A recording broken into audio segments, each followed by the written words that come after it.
up here that showed when we're going to switch over to the Class A. And I thought that we were already having problems with getting it out onto the fields. Explain the timeline that we have available to us through the port and that, because I thought it said 2017 before we were going to go to Class A. We have permits with the port to go that long? No, they have I believe it's a 60-day opt-out. We renegotiated that lease at the end of last year, end of 2009. So that's basically a year by year. What we've done is calculated how much capacity we have in Lagoon 3 and 4, where we actually store the sludge. And we'd be able to buy more time, but ultimately it would have to be treated if and when we build the facility or bring in a dewatering contractor to help us out to be able to do that, to haul the sludge. But the actual land leased, that's year to year, month Can we to go month. back to that slide just for a second? Because now, so right now, as you see it, we've got time to go out on the fields, but next year we could be having to go to Class A. I mean, and that's not going to happen because we simply don't have. Designing towards Class A, not to say that we have excess capacity in the lagoons for Class B sludge, but if we're not able to land apply, and even when we do a land apply, we're only doing about 30 or 40% of what we produce. So it's only doing a portion of it. So we're starting to compile more and more sludge. Biosolids. Excuse me. Nicer word. Trevor, the port property that we're currently applying on, is that part of what they call their East Industrial Area, or now the Steigerwald? Newly renamed Yes, portion of it, yes. yes. So if they actually do begin to develop that, as they say they're going to do, that would put an end to our use of the only place we have to apply this. Yeah, in the last negotiation, obviously there was a fiscal piece, but the flexibility, the ability to opt out if and when that does go to construction. Are there any requirements on how long the last application of that sludge on the field can be before they can construct on top of it? Yeah, we actually worked that out with Dave and Scott with the Port of Kaminista-Washougal as far as the downtime when you actually apply the sludge before it can actually be occupied. Because the economy can have an effect on how long we can put sludge out there, because if the economy doesn't improve, they're not going to build Right. on that land. And ecology has specifics for grazing, minimum times before you actually reintroduce animals, all of those specifics. I believe it's 30 days. 30 days, so. For both?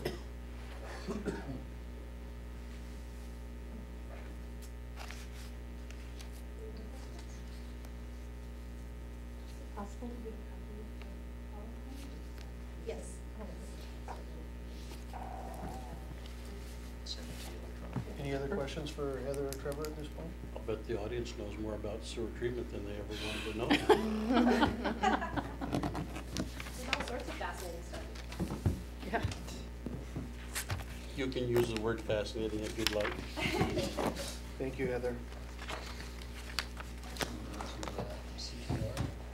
Sure. I'd like to introduce Jan Bowers. We're moving to a CTR program. She's with the City Bank Group's CTR. And Matt Ransom. Either come over to the podium or just sit with council here, whatever's. You want me to get? We should probably get Keith on. Wherever you would prefer us to be? Yeah, you can, Okay. wherever's comfortable.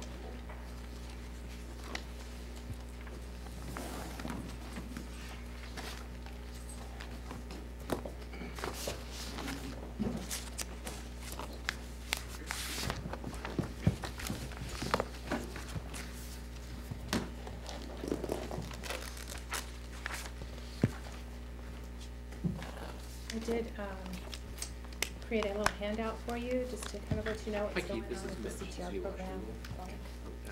We're getting ready to do the presentation. We're also gonna get a little phone link with, what we wanted to do is try and provide Are you there, Keith? some of the best information for council, given the discussions and the questions that there were at the last council meeting on what the CTR involves, what our options are, what the alternatives are, and or what the downsides are if we don't get this thing adopted.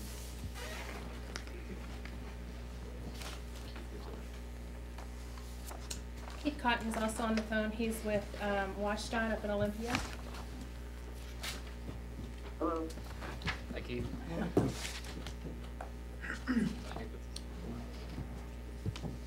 Okay. Who wants to go first?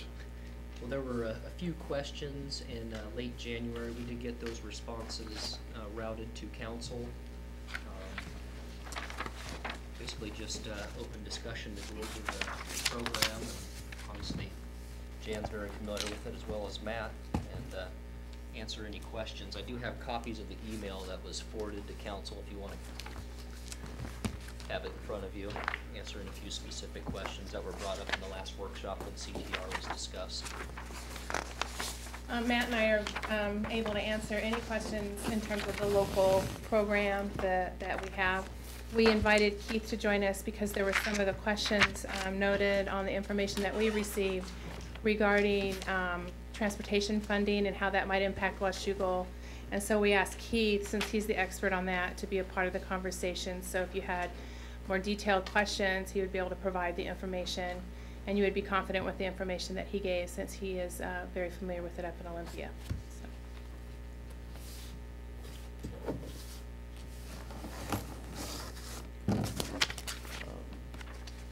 Let's start. Council, I know there were some questions from the last meeting in regards to what we need to do in order to, and this gets back to the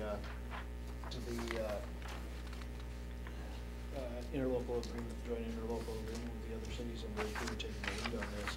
I know there were some questions from council in regards to, do we really need to put this in place? Are we forced to put this in place? What are the ramifications if we don't? And some other questions that we didn't have the answers for at that time. So, John?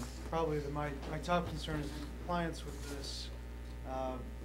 They kind of left the language very ambiguous in regards to the setting of the fine for businesses that don't comply.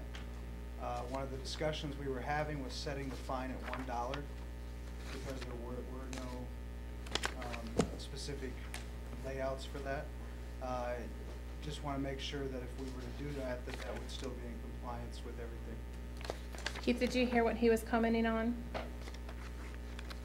No, I'm sorry, I couldn't really hear. He was addressing the conversation that they had around making the non-compliance fine to be $1.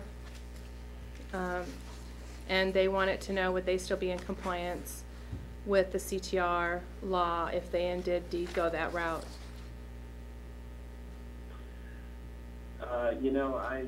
I'm not sure the answer to that question. We've never heard of that before with any other jurisdictions. So I'd have to seek a formal legal opinion. I would say it's certainly not been the history of the CTR program that local jurisdictions have decided to, reduce the penalty and just expect their employers not to participate in the program. So it would be kind of a new area that we would need to have a more formal opinion on. If I may address the discussion